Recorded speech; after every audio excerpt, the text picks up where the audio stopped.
selamat siang. Halo, selamat siang. Halo, selamat siang juga Ibu. Gimana kabarnya hari ini? Puji Tuhan sehat.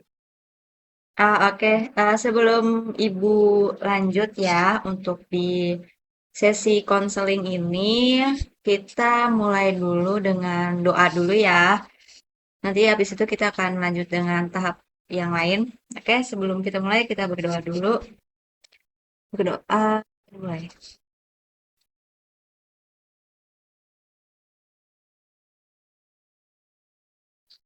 Berdoa diselesaikan.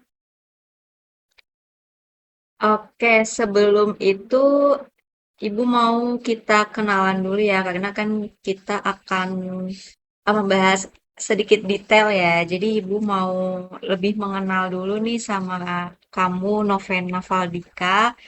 Mungkin kamu bisa sebutkan nama panggilan kamu siapa ya.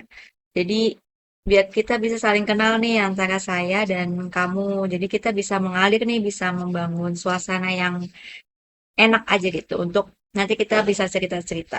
Tapi sebelumnya Ibu mau memperkenalkan diri Ibu dulu. Jadi di sini tertera pada layar ya, nama Ibu Elizabeth Dewi.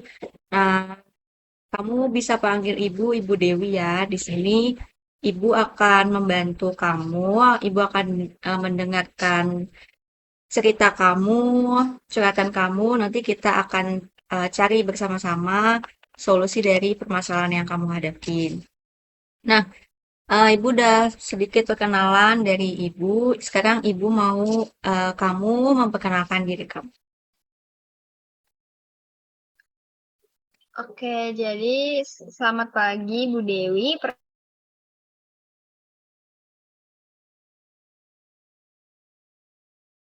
Nah, Nama panggilannya? nama panggilan saya Vena. Oke, Vena, selamat siang ya. Ibu mau tanya nih untuk ke Novena sebelumnya, apakah Novena sudah pernah melakukan kegiatan konseling, baik konseling individu atau konseling kelompok atau konseling lainnya, mungkin secara virtual juga seperti ini atau bagaimana? Oke, untuk saya pribadi belum pernah konseling sama sekali sih Bu. Jadi ini baru pertama kalinya saya ikut konseling. Oke, jadi saya izin menyampaikan dulu ya mengenai konseling, jadi supaya Novena juga mengenal dulu konseling itu apa. Jadi konseling itu saya di sini sebagai konselor akan membantu Novena dalam menyelesaikan permasalahan yang Novena hadapi. Jadi nanti Novena akan menceritakan permasalahan yang Novena alami, kemudian nanti kita akan cari bareng-bareng jalan keluarnya dan harapannya setelah kegiatan konseling ini, Ibu harap Novena ini bisa menjadi pribadi yang mandiri, pribadi yang bisa menemukan solusi dari permasalahan yang dialami. Oke, Novena, karena tadi bilang belum pernah mengikuti kegiatan konseling ya, jadi konseling virtual atau cyber konseling ini ya sama seperti konseling tatap muka, konseling individu atau konseling kelompok, tapi bedanya ini secara virtual, secara online aja. Mungkin Ibu izin menyampaikan sedikit ya tentang cyber konseling itu apa? Ibu izin share screen dulu ya.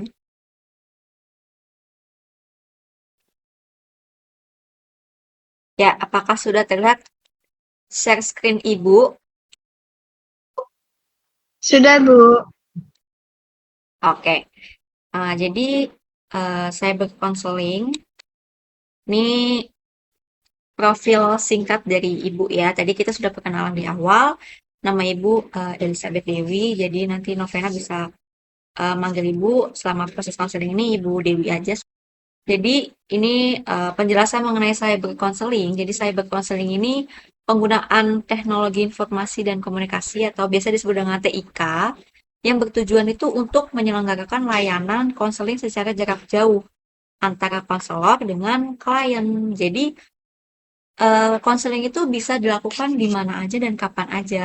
Jadi gak harus di dalam ruangan, tapi konseling ini juga bisa hadir secara virtual untuk membantu permasalahan klien. Karena pada dasarnya klien itu ada permasalahan yang harus diselesaikan pada saat itu juga. Dan itu kalau misalkan harus ketemu, itu butuh waktu. Nah, dengan adanya cyber counseling ini, konselor ini bisa mengadakan sesi konseling langsung pada saat itu juga dan membantu klien untuk menyelesaikan masalah yang dialami. Mungkin ada masalah yang urgent banget dan butuh penanganan, butuh pendampingan yang harus pada saat itu juga. Nah, makanya itulah cyber counseling hadir untuk membantu klien menangani permasalahan yang dihadapi. Nah, itu aja dari perkenalan cyber counseling. Bisa tadi tujuan dari cyber counseling. Nah, itu perkenalan dari tadi cyber counseling. Apakah sudah sudah paham dengan apa itu tadi counseling, tujuannya, dan cyber counseling? Apa ada yang ingin mau ditanyakan dulu dari Novena? Tidak, Bu. Sudah paham. Oke, baik. Karena sudah paham, bisa kita lanjut ke tahap berikutnya ya.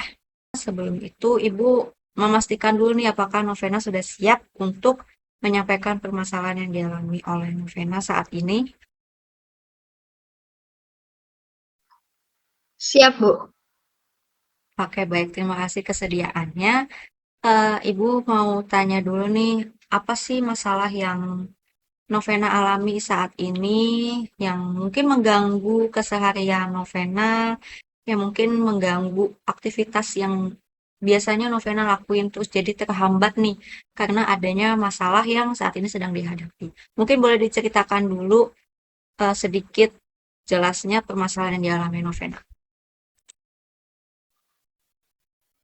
Mungkin kalau untuk permasalahan sendiri itu lumayan kompleks ya, Bu, karena dari sisi pertemanan juga ada, dari sisi keluarga juga ada, dari sisi sendiri pun juga iya gitu. Apalagi ditambah transisi ini baru mulai kuliah kan pasti juga banyak banget adaptasinya juga dari segi pertemanan, terus dari segi keluarga sama dari sisi pembelajaran. Mungkin dari sisi pertemanannya itu karena teman-teman di kuliah itu kan nggak semua dari background yang sama. Jadi mungkin kadang ada ricuh atau konflik saat kita lagi kerja kelompok. Terus ternyata ego yang saya mau dengan ego teman-teman lain itu beda. Terus juga pembagian waktu, di mana kalau saya tipikal orang yang ayo kalau bisa secepat mungkin kerjanya cepat gitu loh. Tapi kalau yang lain kayak harus nongkrong dulu, mepet-mepet deadline. Sedangkan kalau kita ngerjain nyicil-nyicil lebih awal kan jauh lebih baik. Terus juga dari sisi keluarga juga secara finansial sama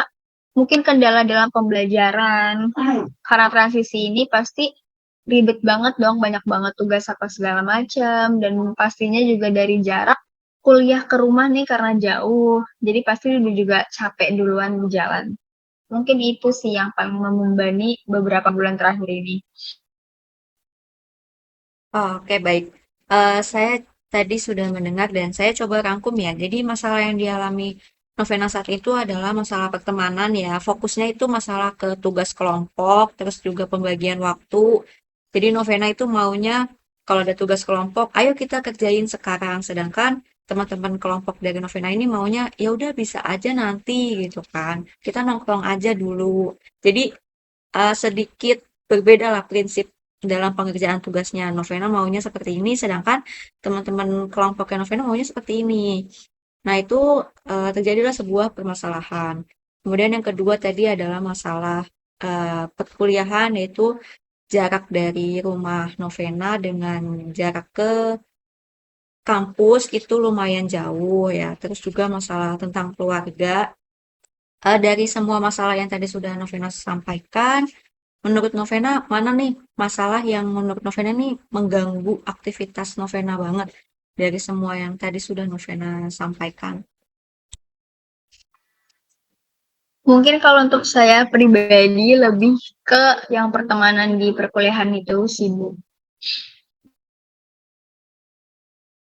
Oke, masalah pertemanan itu tadi mengenai yang tugas kelompok itu ya, pembagian waktu pengerjaan. Tadi kan Novena sudah sampaikan nih sedikit, jadi prinsip antara Novena dengan teman Novena ini kan berbanding terbalik ya. Novena maunya segera langsung dilaksanakan supaya di akhir deadline tuh kita udah tenang nih kalau misalkan tugasnya udah diselesaikan di awal. Sedangkan teman kelompok Novena ini maunya ya udah kita santai aja dulu, deadline-nya juga masih lama kok gitu. Nah, hal tersebut itu merupakan perbedaan prinsip ya antara satu individu dengan individu lainnya. Tapi dalam hal ini kelompok individu dengan teman kelompoknya. Nah, itu tadi kan Novena sudah jelaskan nih sedikit gambaran mengenai permasalahan yang dialami Novena.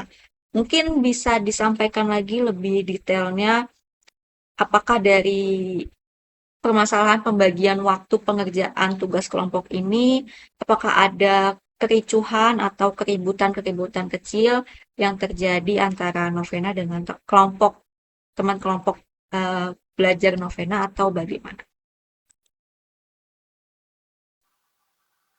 Mungkin faktor yang lain karena tugas kelompoknya itu kan gak cuma satu mata kuliah, tapi ada beberapa mata kuliah yang lain. Jadinya diskusi itu kan pasti akan dilakukan di awal-awal setelah tugas itu dikasih tahu, diinformasikan. Adalah karena kita diskusinya di awal dan kesepakatan dari anggota kelompok yang lain karena emang mereka anak-anaknya pada nongkrong banget gitu kan. Jadi mostly mereka kalau udah selesai kampus ya udah mereka tetap stay di kampus nongkrong. Jadi waktu untuk diskusi untuk materi-materi selanjutnya tuh pasti bisanya pas malam karena ya mau tidak mau mengikuti keinginan mereka. Karena mereka kalau pulang cuma sampai jam 7 jam 8 itu pasti mereka baru balik dari kampus. Nah, mungkin itu keributan kecilnya itu aja sih, karena bagaimanapun juga ya mau nggak mau tetap harus ngikutin mereka, karena memang kebanyakan anggota seperti itu. Nah, sama paling sih karena memang mereka juga banyak banget stay di kampus, kadang info-info penting yang udah kita bagi di grup tuh ketiban gitu loh. Jadi harus kayak diingetin. Pun kalau misalnya udah dikasih tahu, ya udah deh bagian lo tuh ngerjain ini, bagian lo ngeriset ini. Tapi harus diingetin terus berkali-kali tanpa ada apa ya, kayak niatan hati atau inisiatif dari mereka gitu loh. Paling kalau misalnya dikerjain juga nggak secara tuntas. Oh, oke. Masalah mahasiswa ya. Ini masalah yang sering banget dialami sama mahasiswa, apalagi tugas kelompok. Banyak banget mahasiswa yang merasa keberatan dengan adanya tugas kelompok. Jadi mereka lebih mementingkan, sepertinya ini enakan tugas individu deh, karena kita bisa ngerjain kapan aja, dan kita bisa kontrol nih, kita mau kerjain sekarang, mau kerjain besok, kita kita sendiri yang nentuin waktunya. Tapi di sini adanya tugas kelompok yang dimana tugas itu harus dikerjakan dengan 2 sampai 4 orang. Boleh tahu satu kelompoknya berapa? Kalau di kampus saya sendiri itu kebanyakan 6 anggota gitu. Jadi setiap mata kuliah itu karena mata kuliah yang paling awal banget udah ditentuin kelompok, jadi kita pakai prinsip kayak ya udah pakai kelompok yang udah dibentuk aja gitu. Makanya tetap stay 6 orang semuanya. Oke, nah di sini kan tadi Novena bilang di kelompoknya itu 6 orang ya, dan 6 orang itu pasti karakteristiknya beda-beda, pola pikirnya beda-beda. Jadi ya mungkin tadi Novena punya prinsip, oke, kita banyak tugas nih guys, kita mau kerjain sekarang supaya kita tuh bisa santai nih, atau tugas yang lain masih ada loh. Kita nggak cuman fokus di tugas ini doang. Tapi sedangkan teman-teman kelompok Novena ini maunya ya udah sih ntar aja lah, kita santai aja dulu. Deadline-nya juga masih lama gitu kan. Nah, terjadi perbedaan pola pikir seperti itu emang sering banget nimbulin masalah. Tapi bagaimana kita menyikapinya? Karena ya balik lagi tadi yang udah Ibu sampaikan bahwa setiap manusia itu prinsipnya beda-beda. Prinsip hidupnya beda, terus ngerjain tugas juga prinsipnya beda, dan emang susah untuk menormalisasikan prinsip-prinsip orang gitu. Karena apa ya, anggapannya kita nih udah teratur loh. Kalau ada tugas ya saya biasanya langsung kerjain. Tapi ketika kita ketemu sama orang yang kalau ada tugas nunda-nunda, itu jadi oh ini tuh budaya baru kah? Oh saya harus mengikuti kebiasaan mereka kah? Awalnya emang susah, tapi kalau misalkan kita tetap mengikuti kehendak kita, terus kita maksa mereka, ayo kerjain sekarang. Sebenarnya bisa dibilang positif, bisa dibilang negatif. Dibilang positif kenapa? Karena kita nge-push mereka untuk ayo kerjain lah sekarang. Supaya kita tuh nggak terbayang-bayang nih sama tugas. Apalagi misalkan proyeknya nih berat ya. Terus kita tunda-tunda, terus kita mikirnya, ah ini bisa lah selesai 2 hari. Belum tentu dalam 2 hari ketika kita laksanakan itu bisa selesai. Bisa aja ada kendala lain, ada halangan lain. Nah, jadi jangan terlalu pede di awal, tapi mulai cicil sedikit demi sedikit, dikerjain sedikit demi sedikit. Namanya proses itu ya tetap proses gitu. Jadi gak ada yang namanya nanti aja kita kerjain 2 hari langsung brok selesai. Nah, yang ada malah diforsir semuanya, forsir tenaganya, diforsir waktunya, diforsir pikirannya. Nanti malah gara-gara tugas ini nih nggak ada waktu buat main, nggak ada waktu buat nongkrong. Jadi semua waktunya hanya untuk tugas. Padahal kalau misalkan bisa dicicil dari jauh-jauh hari, kita masih tetap bisa punya waktu untuk nongkrong, untuk main sama teman-teman. Jadi nggak kita fokus depan laptop aja terus 24 jam untuk menyelesaikan tugas yang udah mendekati deadline. Nah, itu mungkin dari pendapat Ibu ya. Sekarang Ibu mau tanya nih, selama Novena mengalami permasalahan seperti itu tuh biasanya Novena ini ngapain sih ke teman-teman Novena selain dari apa ngasih info ke grup, terus pembagian tugas-tugasnya, temen si A ini begini, si B begini, si C begini. Selain dari langkah-langkah itu, biasanya Novena ngapain aja nih ke teman-teman Novena? Paling buka diskusi sih Bu lagi dan lagi gitu karena kan saya juga menyadari kalau tidak semua orang kompetensinya itu sama. Jadi pasti setiap saya ngasih job desk ke mereka, oh lo harus begini, lo harus begini itu pasti saya selalu bikin teks bold. Kalau emang masih ada yang bingung, jangan sungkan buat tanya di grup karena nanti daripada bingung ya udah mending nanya sekalian. Paling kalau misalnya mereka masih bingung banget, saya bakal jelasin via voice note. Karena kan kadang kalau misalnya chat, orang juga masih kadang kurang paham. Nah, sama kalau misalnya karena saya tahu karakteristik mereka kerjanya gimana, mungkin saya ngasih deadline. Misalnya, tugasnya itu tanggal 2 Januari. Dan itu udah dikasih dari pertengahan bulan Desember. Itu kan spare time banyak banget kan. Mungkin saya bakal kasih deadline ke mereka, oke, gue pengen tanggal 30 Desember itu maksimal kan udah ngasih informasi. Atau tanggal 29 deh, karena biar spare time tanggal-tanggal sebelum mendekati 2 Januarinya itu kita semuanya bisa revisi dulu. Barangkali masih ada yang kurang atau teksnya masih ada yang salah gitu.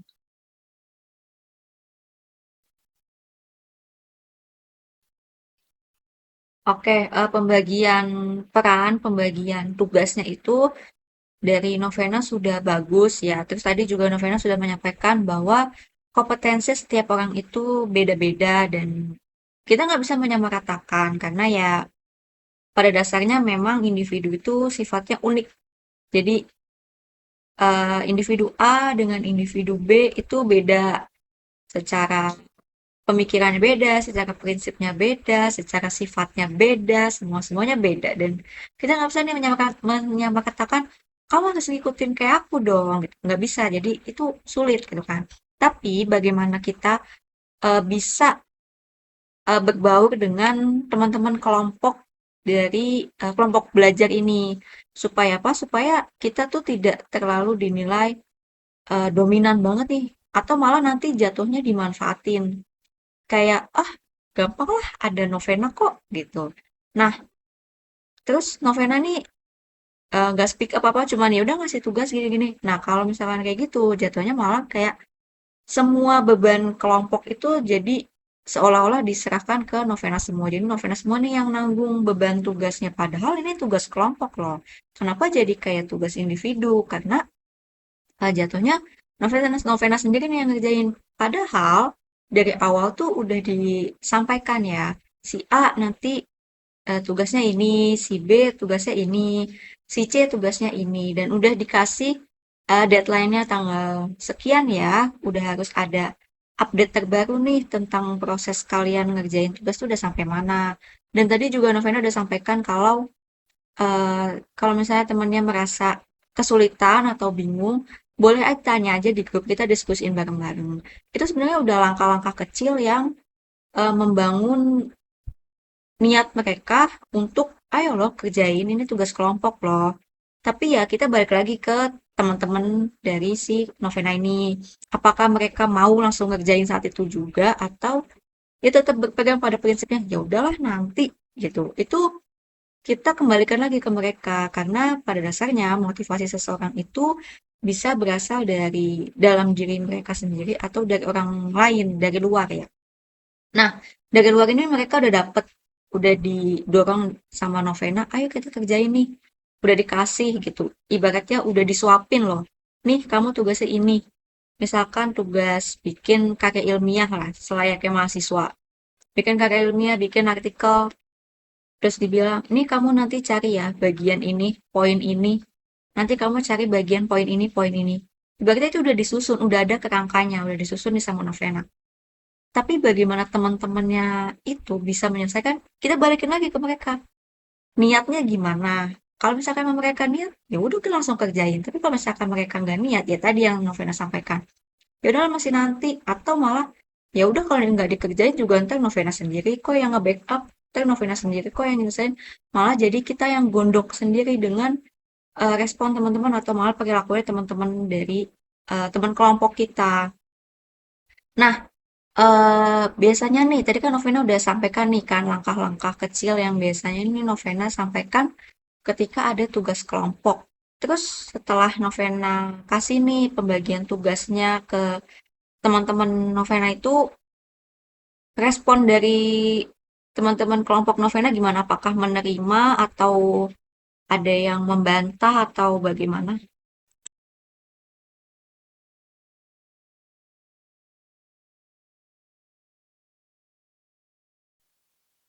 Oke, nah sebetulnya tuh kalau awal-awal kita kan kalau bagi job desk itu kan pakai spin wheel. Tapi setelah kita pikir-pikir lagi kalau pakai spin wheel balik lagi karena kompetensi orang nggak beda-beda. Terus semester satu ini kan kita masih di tahap nge-scanning orang ya. Jadi kita lihat dulu nih kira-kira apakah si A ini kompeten buat apa ngerjain job desk yang misalnya ngeriset materi gitu kan. Tapi padahal ternyata dia juga orangnya literasi membacanya rendah. Jadi ya udah karena memang aku sendiri adalah orang yang dominan, jadi aku yang bagi gitu. Karena kalau misalnya aku ngasih kesempatan mereka buat oh mau ngerjain ini, balik lagi karena responnya lama, jadi ya udah biar cepat gitu. Nah cuma sejauh ini ya mereka terima sih, karena mereka tetap juga ngerjain. Tapi kalau apakah ada omongan lain di belakang ya tidak tahu karena kalau misal urusan kelompok ya udah urusan kelompok aja. Sisanya kalau masalah pribadi juga nggak terlalu memusingkan. Nah, oke, bagus. Tadi Ibu sudah mendengar. Jadi Novena bisa membedakan nih, oh iya ini tugas kelompok. Mau gimana pun caranya, ini tugas kelompok harus diselesaikan bareng-bareng. Terlepas dari itu, teman-teman Novena mau ngomongin, ah si Novena nih begini-begini. Novena sudah mempunyai prinsip, ya udah kalau misalkan mau diomongin terserah. Atau juga tugas-tugas kita, di situ juga ada nama aku nih terlibat. Kalau misalkan setelah itu kalian mau ngomongin saya, ya udah terserah itu hak kalian. Dan asalkan apa ya cerita yang mereka sampaikan itu nggak jauh dari fakta sebenarnya. Jangan malah bikin omongan baru tentang diri kita gitu. Padahal hanya karena tugas gitu. Nah, terus dari masalah ini nih, kira-kira Novena nih apakah mempunyai upaya baru untuk membangun apa ya, membangun langkah-langkah gitu atau membangun niat mereka untuk ayo loh kerjain tugasnya atau ya udah tetap aja setiap ada tugas nanti Novena akan melakukan upaya seperti itu lagi ngerimain terus bikin to-do list kepada teman-temannya terus juga bagi-bagiin uh, peran atau tugasnya ke teman-temannya baik secara spin wheel atau melalui screening dari kompetensi yang dimiliki oleh teman-temannya atau kira-kira mungkin Novena punya hal lain nih yang mungkin bisa dilakukan selain dari upaya yang biasa Novena lakukan? Em, Mungkin karena 6 bulan terakhir ini, sejauh ini yang lebih banyak bekerja adalah hal-hal yang tadi gitu kan, kayak oh ya udah pembagian job desk, terus juga saling ngarimain. Jadi saya pikir ini yang terbaik gitu. Tapi kalau misalnya memang udah di tahap aku yang benar-benar males, mungkin satu-satunya cara adalah lapor ke dosen. Dan itu sempat kejadian sebetulnya karena ada tugas kelompok praktik video di mana memang kita semua mahasiswa ini harus wajib datang ke acara event ini. Otomatis karena ini tugas video kan yang kerja bukan cuma satu orang, tapi ada yang jadi reporter, ada yang jadi kameramen, ada yang jadi editor. Tapi sayangnya satu orang ini tuh yang benar-benar males banget dia tidak hadir. Terus ya karena ini tanggung jawab kelompok, otomatis kita berhak tahu dong kenapa ini nggak hadir. Sedangkan dosen nanya gitu loh, semuanya harus wajib datang dan ternyata dia bohong. Dia bilang kalau ada urusan yang jauh lebih penting, tapi ternyata faktanya dia kesiangan dan gak mau hadir. Nah, mungkin dari kasus-kasus yang mungkin kayak gini yang benar-benar udah sangat memuakan, satu-satunya cara ya ya udah mau lapor ke dosen gitu loh supaya ya biar dosen aja yang nanganin biar langsung dikasih apa sih mungkin surat peringatan apa segala macam tapi kalau masih bisa saya handle kalau mungkin saya bisa bantu buat berkontribusi lebih mungkin itu sih kayak mereka meringankan beban yang lain juga buat bagi-bagi job desk jadi biar mereka udah tahu tanggung jawabnya bagaimana. Oh, oke, bagus. Saya sangat salut ya setelah mendengar upaya yang biasanya Novena lakukan atau ketika ada hal atau project yang lumayan besar ya tadi datang ke suatu acara dan pembagian tugasnya ini lumayan banyak gitu. Ada yang jadi reporter, ada yang eh, jadi mungkin jadi penulisnya hasil hasil observasinya tuh seperti apa gitu kan. Namun ketika ada satu orang nih yang ibaratnya tuh bebel, jadi kayak ibaratnya tuh jadi beban kelompok mungkin yang biasa disebut sama mahasiswa-mahasiswa ya. Itu tuh jadi kayak tanggungan satu kelompok gitu. Apalagi misalkan Novena ini sifatnya kan dominan dalam kelompok. Itu kerasa banget kalau misalkan ini tuh kelompok jadi berat banget nih karena ada satu orang yang merasa males banget. Jadi ibaratnya nih tugas dia kok jadi kita semua yang nanggung. Padahal nih tugas udah dibagiin dan harusnya nih tugas si A loh. Kenapa jadi kita yang nanggung tugasnya? Tapi kalau kita nggak menanggung tugasnya si A, siapa lagi? Dan gimana selesai bagiannya si A? Dan masa kita harus ngejar-ngejar si A? Dan mau nggak mau emang harus di backup sama teman-teman kelompok yang lain atau bahkan dari kita sendiri. Tapi dari hal itu ya tadi sudah benar langkah-langkahnya ya kalau misalkan emang udah nggak bisa disampaikan lagi dari teman sebayanya, dari teman-teman kelompoknya, Novena dan teman-teman yang lain, lapor ke dosen supaya ada tindak lanjut dari dosennya langsung, entah dari diberikan catatan khusus untuk si mahasiswa tersebut, atau mungkin ada surat peringatan atau apapun, itu haknya dari dosen ya. Bagaimana cara menegurnya supaya mahasiswa itu bisa sadar nih kalau tanggung jawab kamu itu mahasiswa. Dan di sini ada tugas kelompok supaya tidak memberatkan anggota kelompoknya bagaimana apakah dikasih tugas individu dan kerjain sendiri jadi tidak memberatkan kelompoknya lagi atau bagaimana itu hak dari dosen. Dan langkah yang Novena dan teman-teman lakukan itu sudah tepat, sudah bagus dan saya sangat mengapresiasi apa langkah yang Novena lakukan. Nah, untuk itu saya rasa Novena nih sudah menemukan solusi, udah menemukan langkah ya dari permasalahan yang dihadapi oleh Novena, yaitu masalah pertemanan, masalah eh, tugas kelompok ya yang biasa banget nih dialami oleh mahasiswa-mahasiswa saat ini. Nah, untuk itu Ibu harap Novena bisa mengembangkan sifat sosial antara Novena dengan teman-teman kelompoknya. Jadi supaya semua nih bisa saling merangkul, tidak hanya memberatkan di satu orang aja. Ibu terima kasih banyak untuk saran dan masukannya dan juga insight-insight barunya. mungkin bakal saya coba aplikasikan lagi dan jadi bahan refleksi saya untuk menghadapi the next tugas-tugas kelompok selanjutnya.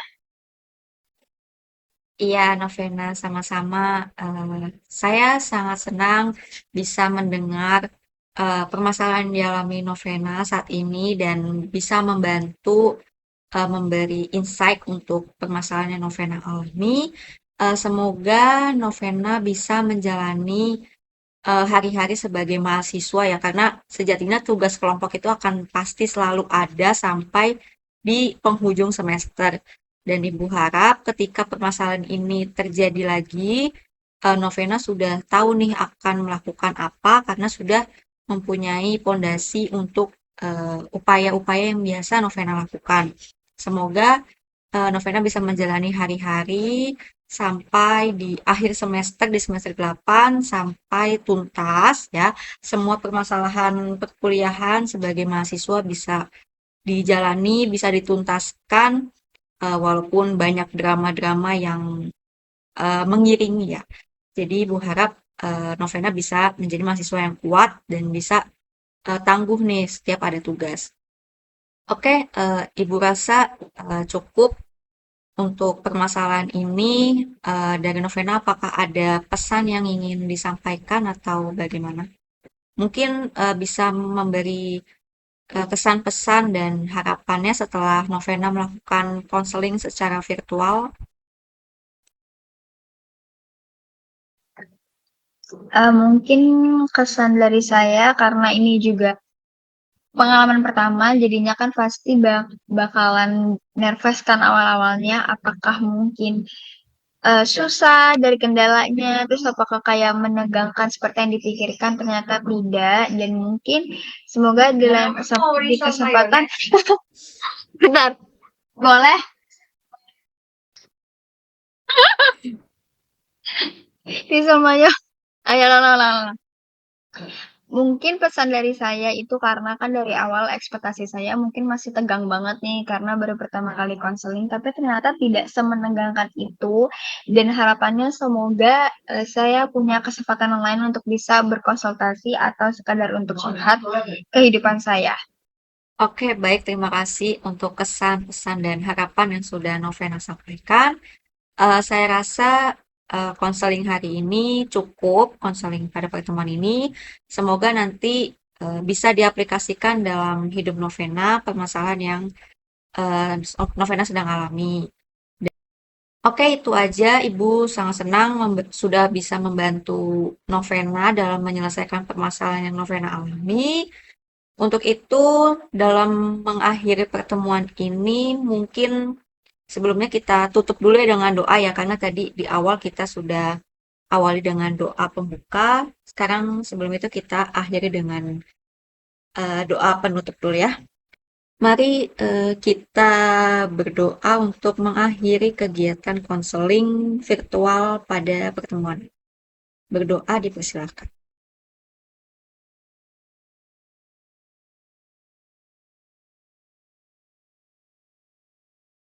Berdoa selesai.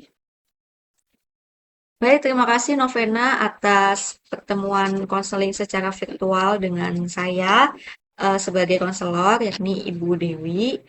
Nanti jika Novena mengalami permasalahan yang lain atau hal yang serupa, Novena bisa menyampaikan permasalahan itu kembali di room konseling virtual ini, baik bertemu dengan Ibu ataupun dengan konselor-konselor lainnya.